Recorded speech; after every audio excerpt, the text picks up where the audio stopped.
내일이랑 모레 보강이 있는 거 아시죠? 죄송해요.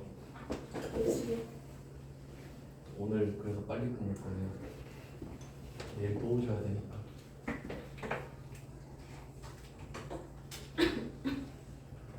오늘 이론을 끝내고 내일이랑 모레 해가지고 그 입력하는 거 할 거예요. 근데 사실 이게 시험 범위는 아니거든요. 근데 모르면 좀 힘들어요. 그냥 다 외워야 되거든. 그러니까 좀 어느 정도 이해도를 높이는 작업을 하고 있는 거예요. 그리고 이 정도는 도움이 됩니다. 실제로 부가가치세는 내가 좋든 싫든 내는 거기 때문에. 근데 또 여러분이 나중에 사업하면 또 부가세 걷어서 낼 수도 있는 거잖아요. 그러니까 부가세는 제 친구 사업하는 애들도 막 특강해달라고 그러는데 뭐 맨날 말만 그렇게 하긴 하는데 그만큼 뭐 중요하다는 소리죠.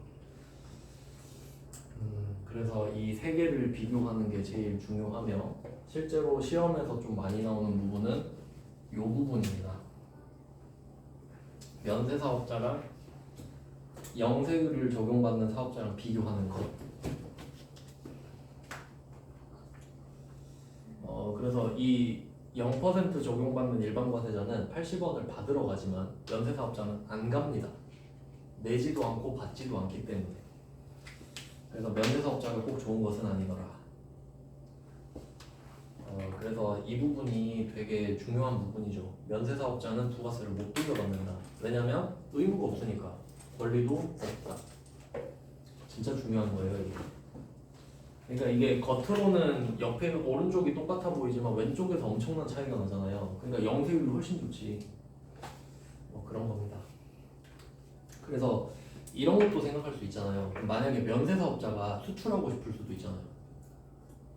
근데 얘는 안 좋죠, 상황이. 그럼 그런 게 있어요. 면세를 포기할 수 있어요. 저 면세 사업자 안 할랍니다 할 수 있거든요. 그럼 면세 사업자 포기하면 뭐가 돼요? 과세 사업자가 되겠지. 그리고 수출을 한다 그랬죠? 그럼 저절로 영세율이 적용돼. 그럼 이제 낸 거 다 돌려받아. 그 정도는 있어요. 그 정도 탈출군 있어요. 근데 시험에 나오진 않고 그냥 그렇다는 거지. 과세 아닌 면세니까.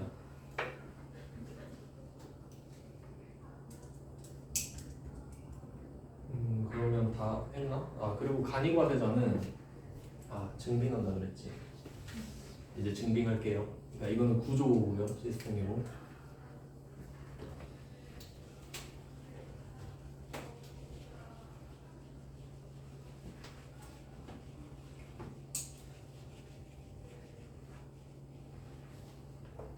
이제 증빙. 그러면 그 증빙이라는 거는 거래를 했다는 증거라고 했죠. 증빙의 범위가 이렇게 있다고 하면 그 안에 적격증빙이라는 게 있어요. 적격증빙.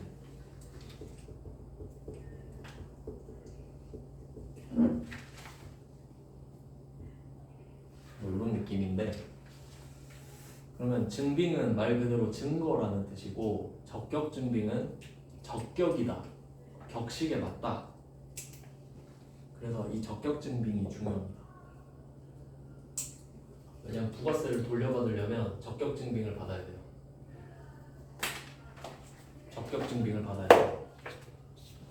그러면 이 적격증빙 안에 들어가는 범위를 써볼게요. 칸을 좁게 잡았는데 세금 계산서, 계산서, 신용카드 매출연표,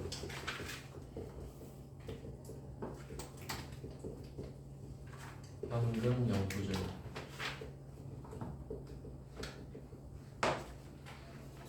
네 개예요. 적격증빙은 4개. 세금 계산서, 계산서, 신용카드 매출연표, 현금 영수증.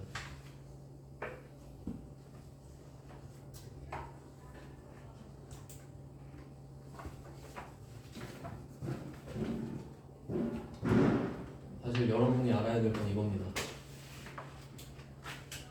이것만 알면 돼요, 사실.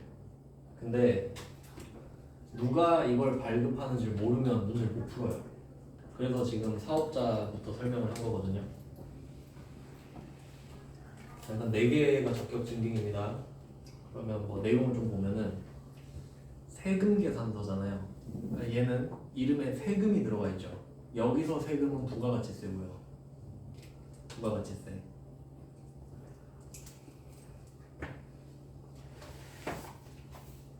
뭐 그림 있는 거 자료를 먼저 드릴게요.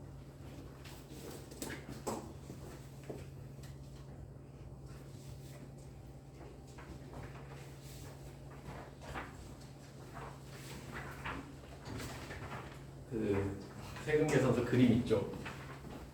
그게 세금 계산서예요. 그러니까 부가가치세가 구분 기재되어 있는 거야. 그러니까 엄청 복잡하게 생긴 증빙인 거죠. 여기는 또 그것도 있어요. 우리 만약에 카드 긁으면 내가 누군지는 안 나오잖아요. 근데 여기는 누가 샀는지 누가 파는지 사는지도 나와 있어. 부가가치세가 구분 기재돼 있다. 그러니까 이걸 받으면 여기에 써 있는 부가세를 돌려받을 수 있다는 소리인 거예요. 적격 증빙. 우리가 따로 받을 일은 없죠. 그다음에 계산서. 계산서는 이름에 세금이 없죠.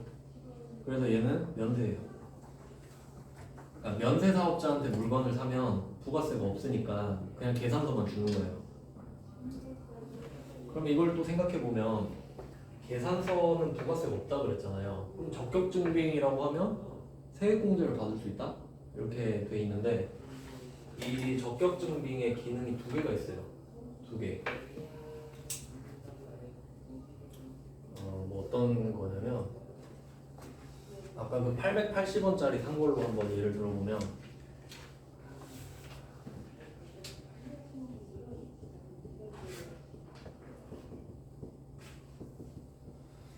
일단 소비세 쪽은 부가가치세니까 부가가치세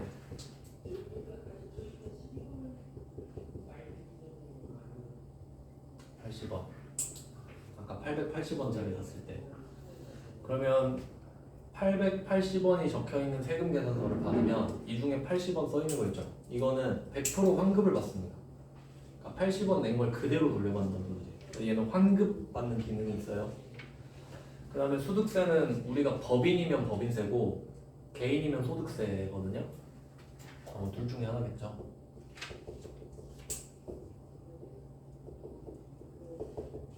근데 뭐 우리는 법인이긴 한데 개인 사업자 형태도 있긴 있으니까. 그럼 이때 여기서 이 800원은 비용 처리가 되는 거예요. 비용 처리. 비용 처리. 좀 개념이 다른데 부가가치세 80원을 낸 걸 80원 돌려받는 거. 환급. 이거 엄청 좋은 거죠. 100% 환급 받으니까. 근데 이 800원이 하는 기능은 뭐냐면 예를 들면 뭐 개인 사업자랑 법인이 또 용어가 다른데 개인 사업자로 치면 사업소득이라는 개념이 있고 여기서 필요 경비를 뺀단 말이에요. 그러니까 번 돈 쓴 돈인데 만약에 우리가 사업을 한다고 해요. 개인 사업자를. 그럼 보통 요새는 다 카드 쓰잖아요. 그럼 소비자가 카드를 긁으면 내 소득은 들킬 수밖에 없거든요. 그러면 소득이 뭐 한 2,000원 있다고 합시다. 근데 내가 지금 880원짜리 물건을 산 거예요. 880원짜리. 그리고 세금 계산서를 받은 거야. 그러면 이 중에 80원은 그대로 돌려받죠. 그러면 800원만 쓴 거잖아요. 그 800원은 비용으로 인정을 해주는 거예요. 증거가 있으니까. 그러면 2,000원 벌었는데 800원을 쓴 게 되죠? 그럼 우리가 실제로 1,200원을 번 게 된단 말이에요. 그럼 1,200원이 소득이거든요. 여기에 소득세를 내는 거예요. 근데 만약에 내가 이거를 현금으로 샀어. 현금으로. 그러니까 실제로 이런 경우가 있을 거예요. 이 물건이 880원이잖아요. 뭐 그런 경우 안 들어봤어요? 물건이 800원 써 있었는데 800원을 딱 주려고 하니까 카드예요? 카드면 10%더 받아야 되는데 이런 거 봤죠? 부가세 때문에 그래. 그러니까 카드로 하면 보고를 하잖아요. 그러니까 그만큼 더 달라 이 말이야. 근데 현금 받으면 800원만 줘도 된다 이 말이죠. 근데 만약에 그럼 쇼부를 받다고 쳐요.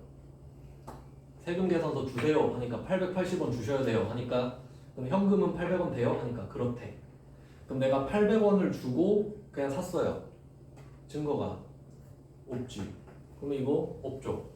그럼 나 2,000원 번 거거든요. 그럼 2,000원에 대한 세금을 내는 거예요.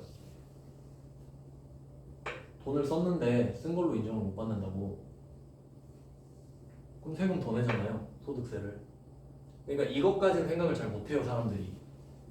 부가세 80원 아까워가지고 저거 세금 폭탄 맞는 거예요. 물론 다른 식으로 그 증거로 제출할 수 있는 방법은 있는데 원칙적으로 그렇다는 거예요. 그러니까 여기서 880원이 80원은 돌려받는 기능을 하고 800원은 소득세를 줄여주는 기능을 한다고. 두 가지 기능.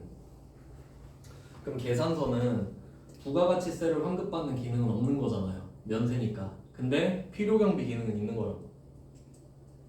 그런 식으로 보셔야 돼요. 그러니까 계산서도 적격증빙에 들어가 있는 거예요. 근데 부가가치세만 생각하면 계산서가 여기 왜 있지? 이렇게 생각하잖아요. 비용 처리가 된다라는 뜻도 있어요. 그러니까 사실 우리가 부가가치세만 할 때는 계산서가 의미는 없지. 소득세로 가야 의미가 있죠. 근데 그냥 형식적으로 4개라고 말을 하니까 그러니까 사실 계산서는 필요 없습니다. 우리한테는. 그 다음에 신용카드 매출점표랑 현금영수증 이게 중요하거든요. 이게 왜 중요해지냐면 일반 과세자랑 간이 과세자 이렇게 있었잖아요. 간이 과세자가 8,000 미만이었죠. 8,000 미만. 요거 분류를 다시 할 건데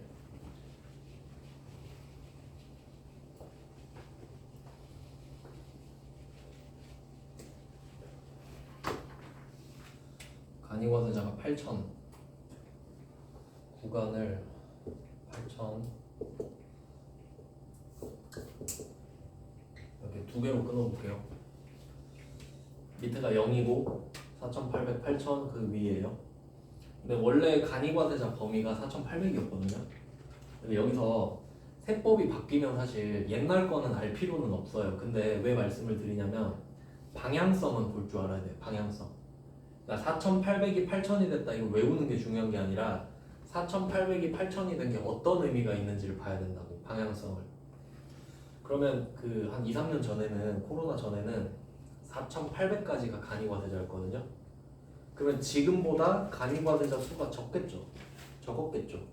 근데 8,000으로 올렸다는 소리는 간이과세자가 늘었다는 소리지. 4,800에서 8,000 이 사이에 있던 사람이 옛날엔 일반 과세자였거든요. 근데 간이과세자가 됐다는 소리지 지금은. 그러니까 이 말은 간이과세자 수를 늘리겠다는 소리잖아요. 그럼 이 말은 혜택을 주겠다. 간이과세자는 내는 세금을 다 내지, 거둔 세금을 다 내지 않아요. 엄청 좋은 거 아닙니까? 어느 정도냐면 4,800 구간이 옛날 구간이라 했잖아요. 요거를 그대로 쓰긴 쓰는데 어떻게 쓰냐면 직전 연도 공급 대가가 4,800 미만인 간이과세자들이 지금 있을 거 아니에요. 이 사람들은 부가세 아예 안 냅니다. 아예 안 내요. 그러면 계산을 한번 해드릴게요. 그러면 어떤 사람이 그냥 딱 4,800이었다고 해볼게요. 4,800. 그럼 부가세가 얼마인지 알고 볼게요. 그럼 이게 4,800이 부가세가 포함된 금액이잖아요. 그러니까 얘가 110%거든요. 그러니까 얘를 1.1로 나누면 돼요. 1.1로 나누면 43636 이렇게 나오네.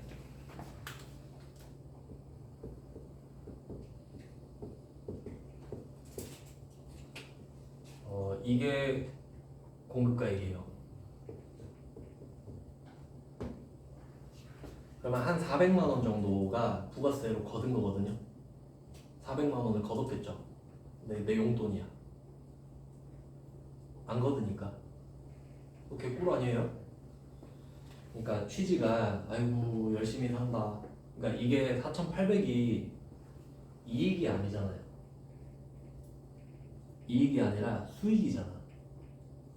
그러니까 우리 연봉이 4,800이라면 그래 뭐 그 정도는 괜찮지 광주에서 이러는데 매출액이 4,800이라고. 보통 원가율 한 80% 잡거든요. 근데 계산하기 쉽게 75%로 잡으면 4,800 버느라 3,600을 쓰는 거라고. 그러면 1,200 번 거거든요. 한 달에 100이야. 알바 수준이잖아요. 그러니까 그냥 부가세 너 가지라고.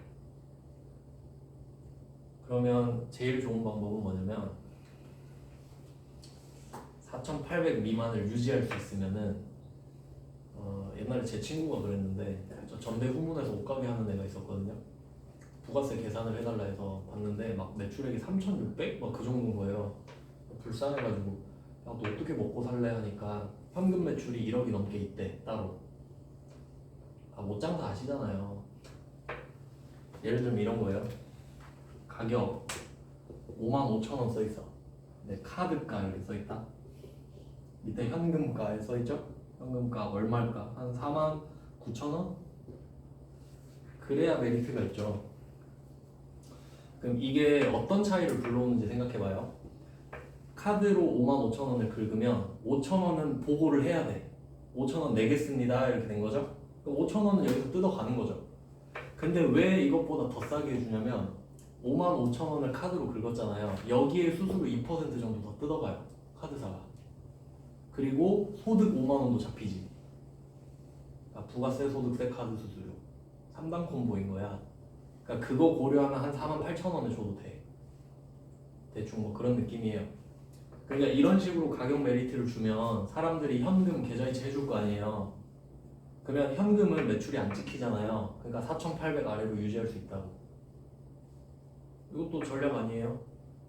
탈법이긴 한데 어차피 세무조사 안 해요. 세무조사가 무섭다면 이렇게 생각하면 돼요. 그 세무조사 하는 사람들이 조사관이잖아요. 공무원이죠. 그 사람들도 실적을 올려야 진급을 하거든요. 근데 매출액 몇 천만 원짜리 털고 싶겠어요? YG 이런 데 털고 싶겠지. 그러니까 다 알면서 안 한다고. 그냥 쟤는 털어봤자 뭐 어차피 털면 먼지가 나오긴 하거든요. 근데 많이 나는 곳을 털고 싶겠지. 그러니까 어차피 영세한 데는 안 텁니다. 인건비가 안 나와서. 이 정도는 그냥 이렇게 산다 이 말이에요. 그래서 이게 하나의 전략이 될 수가 있는 거예요. 네, 뭐 사업하실 때 이렇게 참고하세요. 꽁돈 아니에요. 400만 원, 4,800 딱 유지하면. 탈세입니다, 탈세. 원래 그런 말이 있잖아요. FM을 알아야 가라를 친다고. 법을 알아야 뚫고 나갈 거 아닙니까? 뭐 그런 내용이에요. 그러니까 간이과세자를 유지하는 게 좋아. 근데 그럼 그렇게 치면은 간이과세자 다 할 것 같잖아요. 다 현금 받고. 뭐 인스타로 물건 파는 사람 많잖아요. 다 현금으로 받지. 근데 핸디캡도 있어요. 그러니까 이게 엄청난 혜택이잖아요. 대신에 단점도 하나 줘버리는 거예요. 이 4,800 미만은 부가세를 아예 안 걷는다고 그랬죠. 대신에 세금 계산서를 발급을 못해요. 세금 계산서를 못 줘.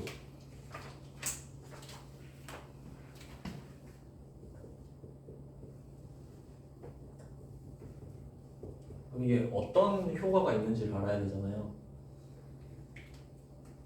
만약에 이 뭐 여기에 식당이라고 합시다. 식당. 그럼 어떤 회사에서 회식을 하러 갔어요. 이 회사한테. 그래서 가서 여기 세금 계산서 돼요? 하니까 뭐라 그래요? 안 돼요 이러겠죠? 그럼 다음에 올게요 하고 가요. 못 돌려받잖아 부가세를. 부가세를 못 돌려받으니까 세금 계산서를 안 주는 데는 안 간다고. 부가세를 못 돌려받잖아요. 그러니까 큰 돈은 못 벌지. 법인으로 장사가 안 돼버려요. 그럼 또 굶어 죽어야 되냐? 아니죠. 옷가게 하면 되잖아요. 어차피 영수증 버려달라고 할 거고 계좌이체 해달라고 하면 되잖아요. 그러니까 이런 걸 할 수 있는 업종이 있지. 뭐 미용실, 동네 미용실 현금 많이 받고 당구장, PC방 뭐 이런 데 하면 되잖아요. 그러니까 개인을 상대로 하면 돼. 4,800 유지할 거면. 네, 그런 방법이 있겠죠.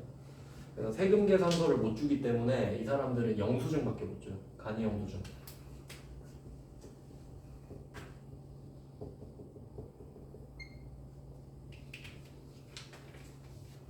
그래서 이 4,800 미만의 간이과세자는 적격 증빙을 못 준다는 소리죠. 그럼 이걸로 뭘 생각할 수 있냐면, 그럼 이 사람한테 세금 계산서 달라고 해봤자 소용없잖아요. 근데 만약에 내가 이 사람한테 가서 카드를 긁었어요. 5만 원, 5천 원 이렇게 긁은 거예요, 카드로. 세금 계산서는 달라고 못 하잖아요. 근데 내가 카드 내밀면 카드 종표 주겠지. 5만 5천 원 찍힌 거. 그럼 이 5천 원 돌려받을 수 있을까요? 돌려받을 수 있어야 하나? 그럼 안 되죠.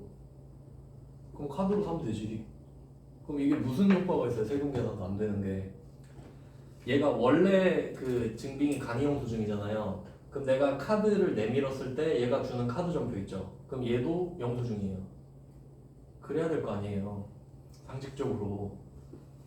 그럼 얘한테 받은 현금 영수증은 영수증이지. 그러니까 제가 신용카드 매출 점표랑 현금 영수증이 중요하다 했잖아요. 그 이유가 누가 줬는지에 따라 효력이 달라지니까 그래요. 그러니까 신용카드 매출 점표라서 된다 이게 아니라서 누구한테 받은 신용카드 매출 점표라서 된다 안 된다거든. 즉 4,800 미만 간이과세자한테 받은 신용카드 매출 점표랑 현금 영수증은 안 됩니다. 세액공제가. 부가세를 못 돌려받습니다.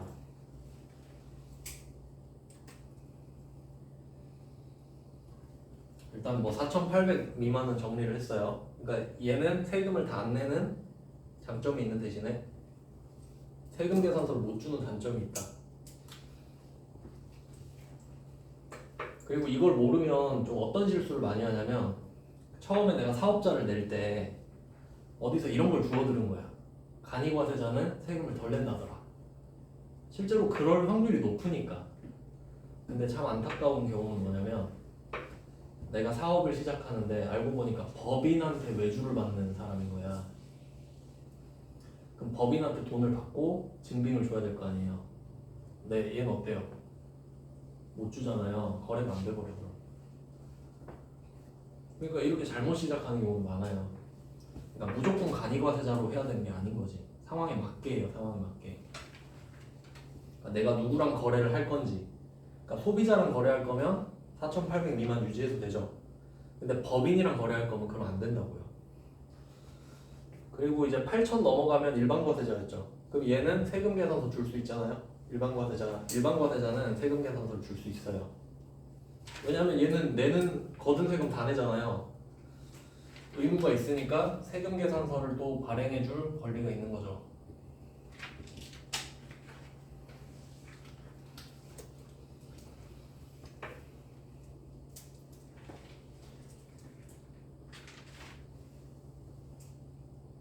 그럼 이제 이 사이가 남았어요. 이 사이. 얘네들은 옛날에는 일반과세자였던 애들이에요. 근데 지금은 간이과세자가 돼버렸죠. 그러면 얘네들은 간이과세자가 되고 싶어서 된 건 아니잖아요. 바꿔버려서 그냥 된 거죠. 그럼 갑자기 억울할 수도 있잖아요. 세금 계산서 발행하다가 못하게 되면. 그럼 얘네들은 지위는 내려주면서 세금 계산서는 발행할 수 있게 해줘. 여기가 개꿀일 수도 있어요. 개꿀. 난 간이과세자다. 하지만 세금 계산서 줄 수 있다. 약간 혼종이 되는 거죠. 그러니까 좀 말하기가 복잡해졌어요. 얘 때문에.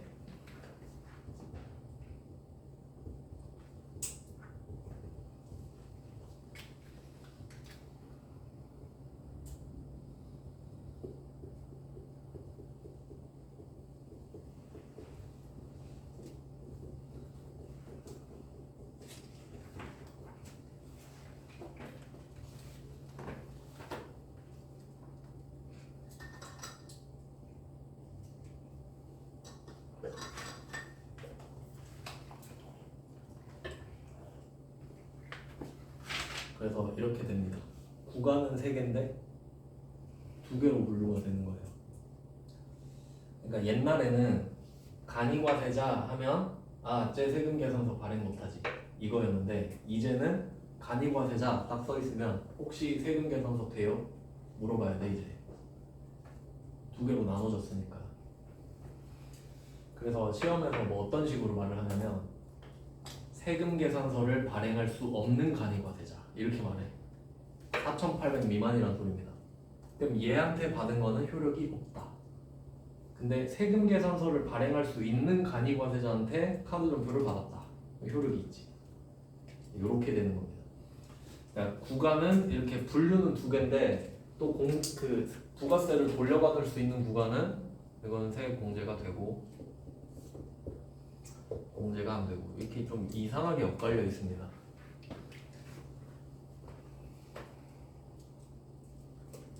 그러니까 세금 계산서는 공제를 받을 수 있으니까.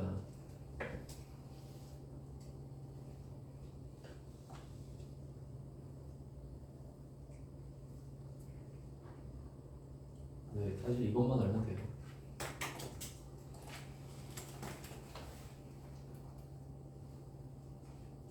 그래서 우리는 이걸 알면 문제를 풀 수 있어요.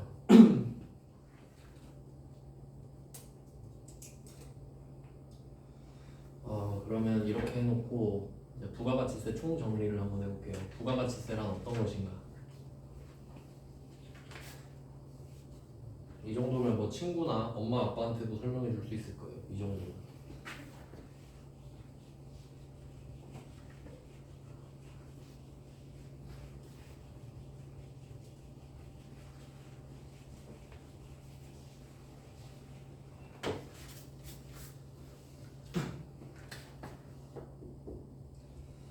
일단 A가 국세청 다이아몬드 모양으로 그릴 거예요. B가 도매업자, C가 소매업자, D 최종 소비자.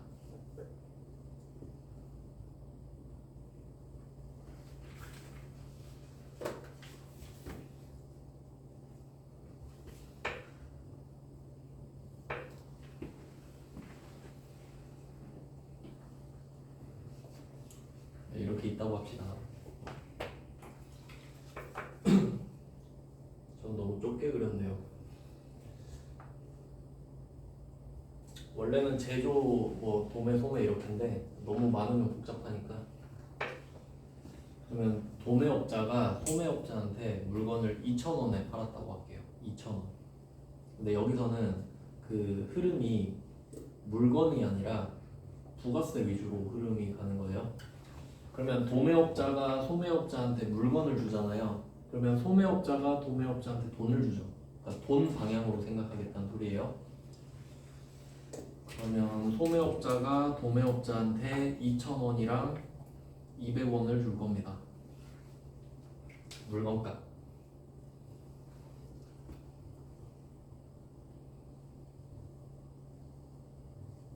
2,000원이랑 200원. 그러면 도매업자는 200원을 걷었어요. 이거를 국세청에 던지겠죠.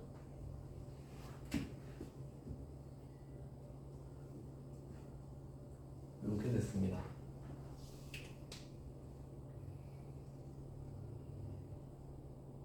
순서까지 알면 좋은데 C가 B한테 2,200원을 준 게 1번이 되겠죠?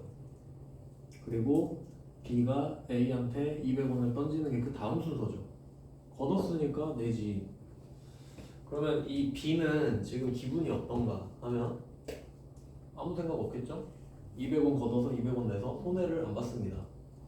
그럼 지금 C는 어때요? 200원 뺏겼어요 지금. 그리고 A는 200원을 받은 상태입니다. 그리고 이 소매업자가 최종 소비자한테 이 물건을 3,000원에 팔 겁니다.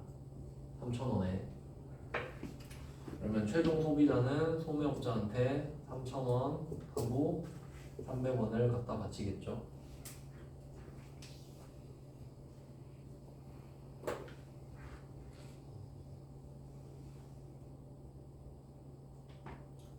그럼 뭐 얘를 3번으로 할까요? 사실 뭐 2번, 3번은 동시다발적으로 일어났을 수도 있고요. 근데 뭐 그렇게 별 순서는 상관없는데 3번으로 해도 될 것 같아요. 자, 그럼 여기서 중요한 애는 C예요. 얘가 주인공이에요, 여기서. 그러면 C 입장을 생각해 볼게요. 얘는 지금 300원을 걷었어요. 200원을 냈어요. 그리고 세무서에 찾아갑니다. 국세청에 뭐라고 할 거냐면 300원을 주겠다. 200원을 달라. 근데 얘가 뭐 그럴 필요 있냐? 100원만 줘. 하겠죠.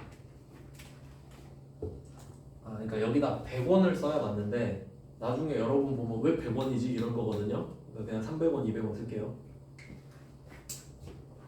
300원 줄 테니까 200원 줘. 그래서 100원만 준 거지 사실.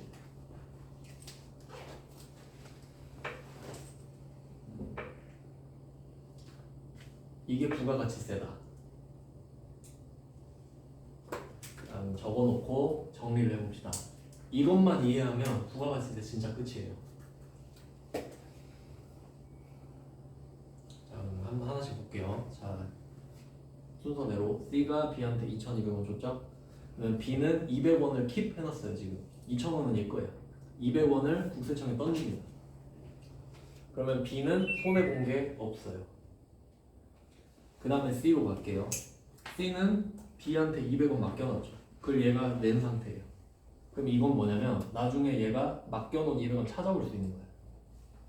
얘가 대신 맡겨준 걸 내가 찾는 거라고. 그러니까 물건을 살 때 냈던 부가세 있죠. 그거는 국세청에 맡겨놓은 거라 생각하면 돼. 나중에 찾아오면 돼요. 그러니까 빌려준 개념이라서 그건 자산이에요. 자산인 거지. 돌려받을 수 있으니까.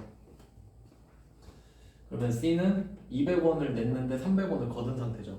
그러니까 얘는 300원 내고 200원 받잖아요. 그럼 C는 어때요? 손해 봤어요? 안 봤죠. 그럼 B랑 C랑 다 손해 안 봤어요. 그럼 A는 어떤가? A는 지금 200원에 대해 생각해봐요. 200원이 지금 한 바퀴 돌아갔죠. 그럼 200원은 안 받은 거랑 똑같아 얘는. 근데 그럼 국세청은 지금 얼마 플러스 됐어요? 300원. 그럼 300원 어디서 났어요? 얘한테서 온 거지. 그러니까 결과만 보잖아요. 이거예요. 최종 소비자만 삥 뜯기는 구조라고 그냥.